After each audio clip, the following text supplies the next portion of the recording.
Hey guys, it's Kennedy here, Heart Kids Ambassador. I'm so sorry I couldn't make it live on the event tonight, but I still wanted to be a part of it and share my key takeaways that I've learnt. So I grew up playing rugby league when I was 10 years old. But before that, I was obviously a very athletic kid involved in anything to do with a ball, anything that required a sign up fee for sport. I was in it. Touch, rugby league, Oz tag, netball, swimming, basketball. I did everything. And then obviously when I got older, I had to pick a sport because I was kind of good at a few codes. So it was just what professional space wanted me more. And now I'm at the top of my game in the NRLW playing for the Parramatta Eels. And it's something that, I don't take for granted. I've represented not only my club at Parramatta Eels, but I've played for the state in New South Wales for the Sky Blues at State of Origin. I've also represented my culture in the cultural round for the Māori All Stars. And then, the big one being my country as well. So I debuted 2021 at the World Cup for the Jillaroos and won that year as well. So won a World Cup and have played, I think, 6 or 7 tests so far. So yeah, I've done kind of everything in the game, but that doesn't stop me from continuing, to tick off my goals and aspirations, even at the highest level. I was born with a congenital heart defect, also known as a CHD. I was misdiagnosed though when I was younger, had to get a second opinion, didn't really know what was going on. It was kind of missed at birth, and it wasn't until I was 3 years old they thought I just had a hole in my heart, and then kind of sent me away without any really follow up in what was actually wrong. And it wasn't until I was about 8 years old, so I hadn't had open heart surgery at that stage. And my parents just noticed, as I was playing netball, would come off the court with purple lips, and obviously that's a sign of oxygen not going to the rest of the body properly. And just I didn't have the high energy that normal young kids had. And I mum and dad took me to get a second opinion, and that was Dr. Casey Lau in Western Sydney, and he referred me to go see Dr. Ian Nicholson. So from that appointment, I literally went into immediate open heart surgery within 2 days of that appointment. So from something that didn't seem so serious, they found out, he did a checked over my heart and everything, and basically said to my parents that I needed open heart surgery immediately because the risk for me to have cardiac arrest was quite high, and I was basically in danger of almost being in vegetable state. So my parents had never really been, I was their first kid and didn't really know what to expect, and found out that my heart had tripled the size of what an 8-year-old should be. It was because it was overworking, and basically it could have, I could have died within whenever. So it's just that scary thought of kind of what I was going through. I literally remember everything like it was yesterday. It's a bit of trauma, right? Like I remember the process, the appointments, waking up just after surgery, how it physically felt, the recovery after, and it's very vivid in my mind. And there are still things that kind of trigger those emotions that I went through. I was only young, but very self-aware with what I was going through. My parents were quite transparent in the information that was getting shared to them, than to me. So I think that kind of helped my recovery, knowing exactly what they did, operated on, the risks, what my life could look like after. So I'm very grateful for my parents for being very open with communicating what was wrong with me, and what the next few years would look like. I had open heart surgery, and ever since then, I've just really knuckled down and chased my dreams because I got a second chance at life. Being an elite athlete, yes, it does impact me, but not to the sense where it's pulling me back from the opportunity of playing sport. It's just being more aware of, following up on my appointments, making sure I get an ECG every season, making sure I'm seeing my cardiologist at least every 12 to 18 months, and just being really independent at that stage now that I'm a little bit older. I was 8 years old when I had surgery, and now I'm 25. So just, yeah, really being independent is probably something that I've had to learn from a very young age.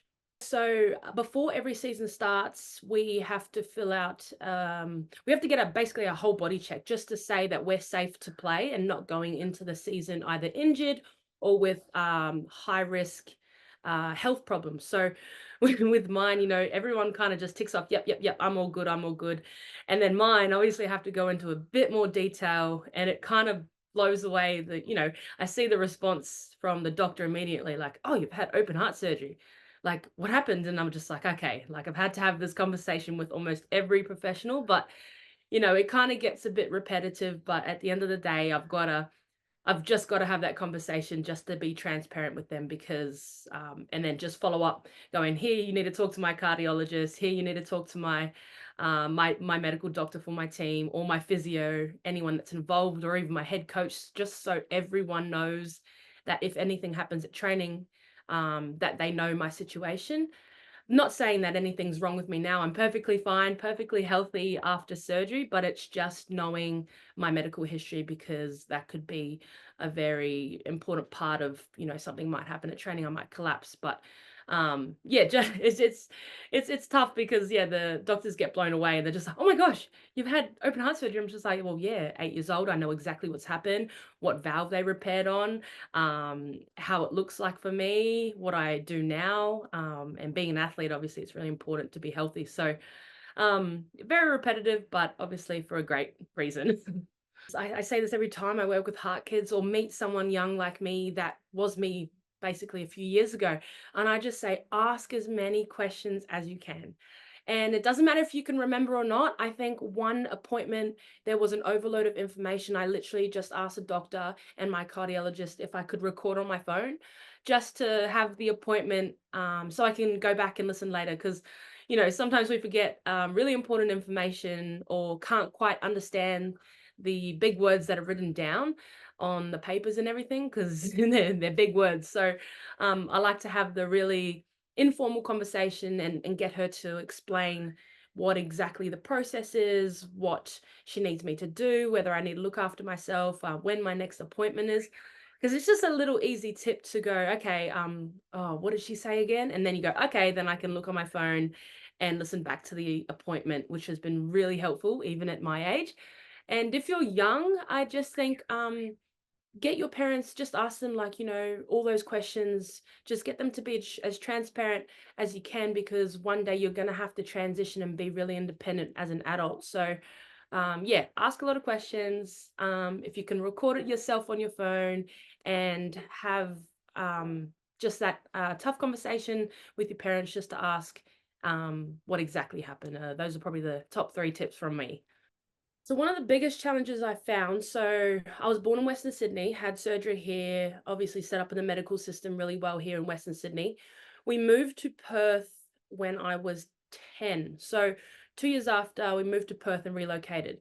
With that, I didn't have the support of the same doctors and surgeons who I was seeing quite regularly, to Perth, which is obviously a new environment. And I think it was kind of that, oh my gosh, who do we talk to? Where do we start? How do we, start what was kind of a bit lost at that stage.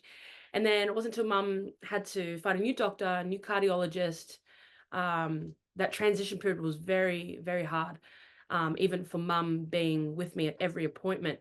And that was kind of the scary thing, because it was just like, oh, I'm not seeing the same people who operated on me.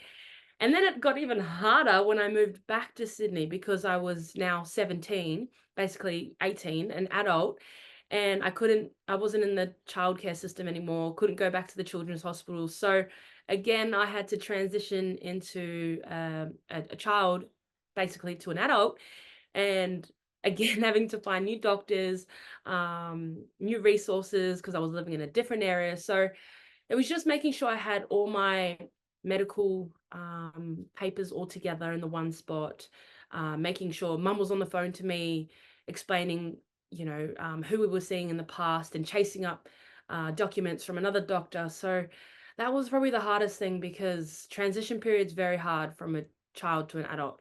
And it's not easy. Again, independence. I moved to Sydney by myself, so I was having to grow up really fast and look after my big girl self.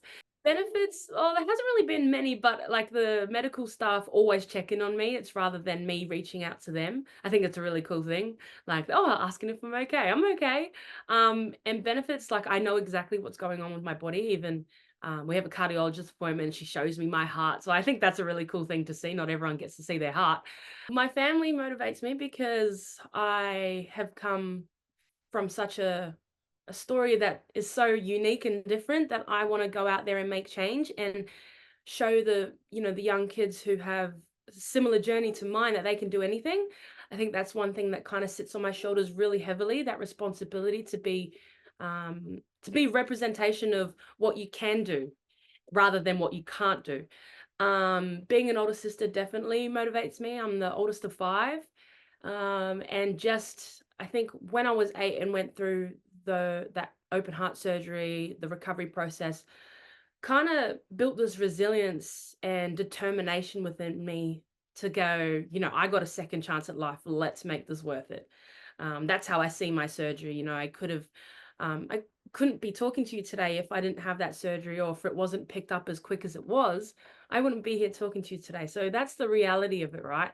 I just want to make sure that I'm living my life to the fullest. That's quite literally it. In anything I do, whatever career profession I choose, I want to give it 100%. Advice from me would be to dream big. I'm big on putting your goals and aspirations there so you can achieve them. No matter your condition, no matter what, you can get there. And seeing your goals everywhere. I'm a big visual person, so a visual board, writing down, journaling, everything you want to set your intentions to do, make sure you back yourself 100%. I'm quite literally a really good example for you guys to see on TV, which is really cool. So I want to keep being that person for you guys. And some days we're going to have some really low times, probably recovery after surgery, or sometimes your medical condition gets the best of you. But just know that, tomorrow's a new day. Surround yourself with some really good people, whether it's family or friends, and just, yeah, dream big. Thanks for having me. Thanks for listening. I hope you learned something. Please feel free to reach out on social media if you have any follow-up questions. I'll be sure to answer them, and all the best with everything. Bye.